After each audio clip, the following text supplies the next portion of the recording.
সংক্রান্তি এসছে অথচ পিঠে খাবো না, তা তো হতে পারে না। তাই জন্যে আমি সহজ পদ্ধতিতে অল্প সময়ে পাটিসাপটা বানিয়ে ফেলেছি। এই জন্য দুটো নারকেল কুড়ে নিয়ে কড়াইয়ের মধ্যে দিয়ে ভেলি গুড়টাকে পাথর দিয়ে ভেঙে কড়াইয়ের মধ্যে দিয়ে 5 মিনিটের জন্য লো ফ্লেমে ভালো করে নেড়েচেড়ে নিয়েছি। আমি বেশি টাইট করিনি, একটু নরমই পাক রেখেছি।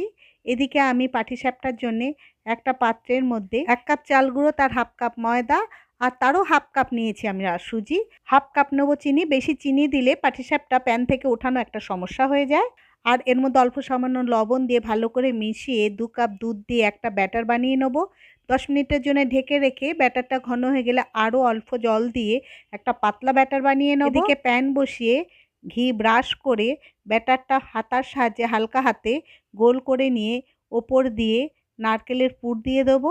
তারপরে আস্তে আস্তে ফোল্ড করে দিলেই তৈরি হয়ে যাবে আমাদের আদরের পাটিসাপটা।